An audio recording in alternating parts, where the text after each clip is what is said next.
in your mind. That's true, yeah. So health is not only the body, the physical health, but also the spiritual health. Okay, yeah. So it's unlike the Western medication, Western medical system, maybe, because Western medicine mostly intervenes after your body really had some disease or some crisis. Yeah.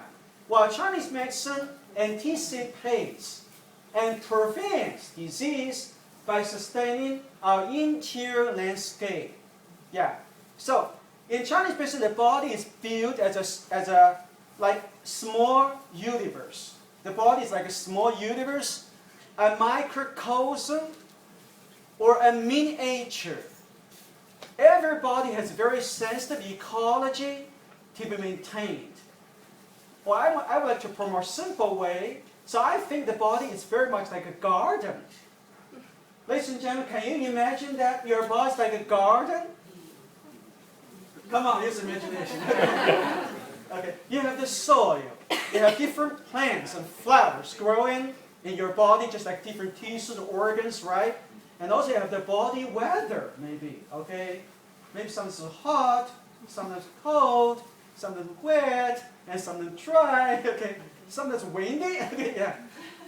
So just like gardener who use irrigation and compost to grow the robust plants, and Chinese doctors use acupuncture or herbs or natural medicines or some food, nutrition, to help you to cultivate beautiful garden and sustain good health.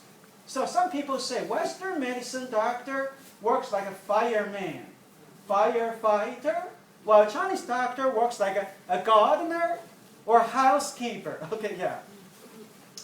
Chinese medicine all use natural herbs. I bring some herbs here. Yeah. It's unlike the Western medication. Western medicine are chemical synthetic drugs, and those drugs are more powerful, but potentially maybe more harmful, because very often people use the drugs to treat one problem and it creates many other problems, right? Side effects.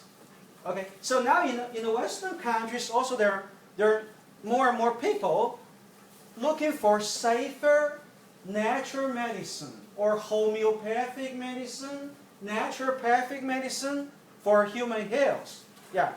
The Chinese herbal medicines are more like health food than the drugs. They are all of origin from the food. In the very ancient times, when people are looking for something to eat, they are hungry, they eat something to eat, they find some plants can be used as a food, like vegetables, right? Some can be used as medicine. After eating this kind of plant, they feel good for their health. Yeah, so this is the origin of the herbal medicine. Yeah.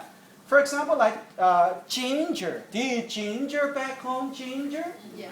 It's a very common food nowadays. But in ancient times, ginger was used as herbal medicine.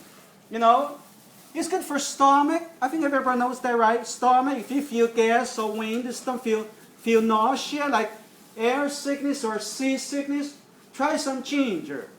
Or if you catch colds and flu, make some ginger tea with some brown sugar.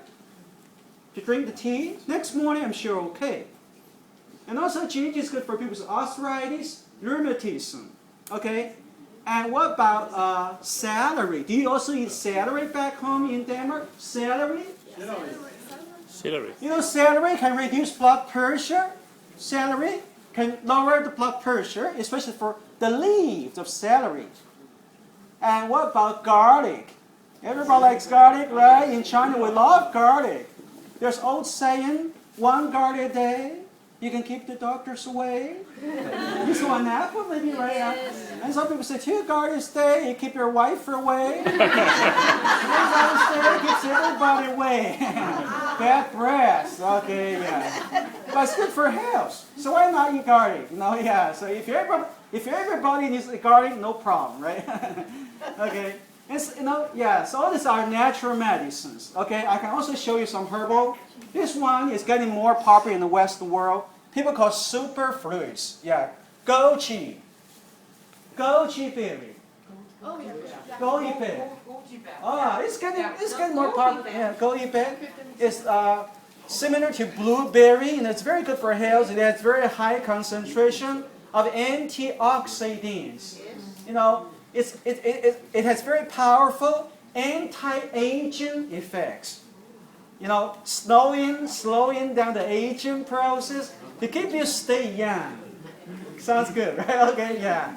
You know, yeah, it's good for the liver function also. It's good for improve the liver health. For example, it helps to reduce the LDL, you know, the bad cholesterol. It helps to maintain a healthier cholesterol, and also help brighten the eye. You know, liver and eye actually are connected in transmission theory. Liver opens into the eyes. Okay, you can imagine for people with liver disease, you can see something in their eyes. You know, yeah.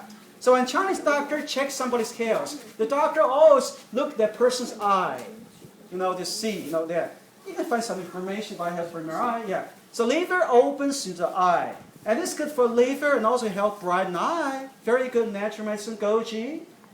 Or this one, chrysanthemum flower. Chrysanthemum. You can just make tea to drink, you know. Mix the tea, it's very good. Very tasty, you know, yeah. It's good also for cleansing the liver, clear with the heat and toxins in the body, okay? And for example, it's good like for people